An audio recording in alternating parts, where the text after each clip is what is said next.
বন্ধুরা, একের পর এক পোলট্রিতে প্রচুর সংখ্যক মুরগির মৃত্যুতে নতুন করে বার্ড ফ্লুর আতঙ্ক ছড়ালো পূর্ব বর্ধমানের কাটোয়ায়। পোলট্রি মালিকদের দাবি, ৩-৪টি ফার্ম মিলিয়ে গত ৪-৫ দিনের মধ্যে প্রায় ২৫০০ মুরগি মারা গিয়েছে কাটোয়ায় এক ব্লকের কোশিগ্রাম পঞ্চায়েত এলাকার চুরপুনি গ্রামে। ফলে ক্ষতির মুখে তাঁরা। চুরপুনি গ্রামের বাসিন্দা চিন্ময় চন্দ্র দীর্ঘদিন ধরে মুরগি পালন করছেন। তিনি জানান, তার ফার্মে ২৫০০ মুরগি ছিল।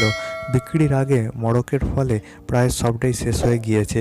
চিন্ময়বাবু বলেন, দিন কয়েক আগে ১-২টো করে মুরগি মারা যাচ্ছিল।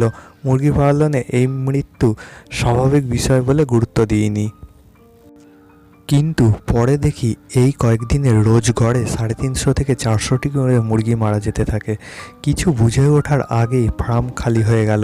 স্থানীয় ফার্ম মালিকরা জানান যে হ্যাচারি থেকে মুরগির বাচ্চা আনা হয়, ওই সংস্থাকে জানানো হয়েছিল। তারা প্রতিরোধের পরামর্শ দিলেও তাতে কাজ হয়নি। অন্য এক ফার্ম মালিক সুমেশ দে জানান, প্রায় ১০০০টি করে মুরগি মারা গিয়েছে তার ফার্মেও। তিনি বলেন, বিগত কয়েকদিনের আমার ফার্মে মুরগি মারা গিয়েছে ব্যাপক হারে। এলাকায় অনেকেই ভাবছেন বার্ড ফ্লু হয়েছে, তবে কোন রোগের কারণে এটা ঘটেছে জানি না।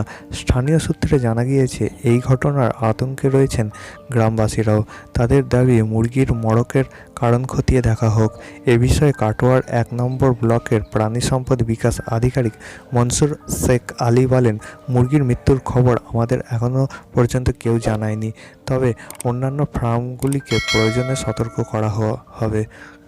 বন্ধুরা, তাহলে আপনারা জানতেই পারলেন যে কাটোয়ার একটি গ্রামে বিপুল সংখ্যক মুরগির মৃত্যু হয়েছে, যেটা একটা ফার্মের আধিকারিক জানিয়েছেন।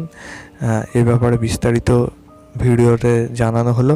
ভিডিওটা ভালো লাগলে ভিডিওতে অবশ্যই একটি লাইক দেবেন এবং চ্যানেলে নতুন হয়ে থাকলে প্লিজ চ্যানেলটিকে সাবস্ক্রাইব করে পাশে দেওয়া বেল আইকনটি অবশ্যই প্রেস করে রাখবেন। ভিডিওটি দেখবার জন্য অসংখ্য ধন্যবাদ।